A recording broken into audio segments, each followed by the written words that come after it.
Hey everyone, welcome back. You know how much we love to dig into fascinating corners of the music world?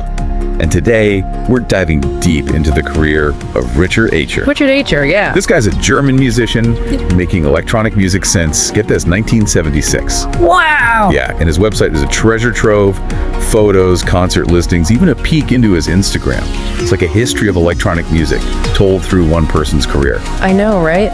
What strikes me is just how long he's been active. That's what, almost 50 years? 1976 to now. And electronic music has changed so drastically in that time. I'm really curious how his sound evolved alongside all that. Yeah, and he doesn't shy away from that history. Right on his site, he calls himself an electronic live musician from 1976 to today. That's a statement for sure. Not just electronic music, but the live aspect. I bet that was a whole different world back then. Totally. And think about this. In 1978, he starts this group called Weltklang. Weltklang, that's world sound, right? Exactly, and they had this tagline, moving electronics. What do you picture when you hear that? 1978, moving electronics. Oh man, I'm imagining huge modular synths, like physically moving them around on stage. Maybe some early light shows too. Right. Like that was cutting edge performance tech at the time. It really puts things in perspective. Totally. And speaking of technology, he also worked as a graphic designer for Best Service for 30 years. That means he was there for the whole shift from analog to digital. Whoa, yeah. That's a massive change in the design world. I wonder how that impacted his music too. I bet it did. Think about it. Going from cutting and pasting to working entirely on a computer, it changes your whole way of thinking about design. Absolutely. And then there's his book, MIDI Praxis book, published in 1985. Some of our listeners might not know what MIDI is. Yeah, MIDI stands for Musical Instrument Digital Interface. It was a total game changer for electronic music. It basically allowed instruments and computers to talk to each other for the first time. So before MIDI, if you wanted a bunch of different sounds, you needed a keyboard for each one. Pretty much, yeah. But with MIDI, suddenly you could control a whole orchestra of sounds from a single keyboard.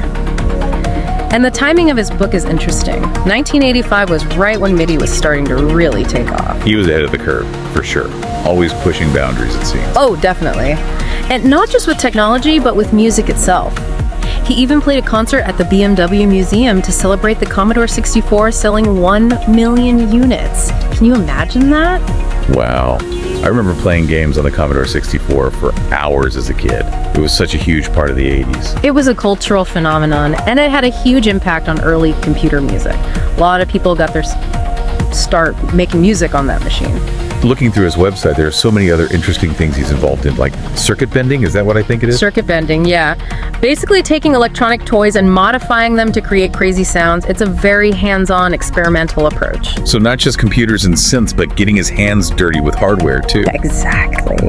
It shows a real willingness to experiment and find inspiration in unexpected places. There's also Atari, the MSX computer, a whole section about vintage vinyl. He even does photography. There's a great picture of him with his Eurorack synthesizer. The Eurorack system is interesting. It's a modular synth format, so you can build your own custom setup. Super popular these days.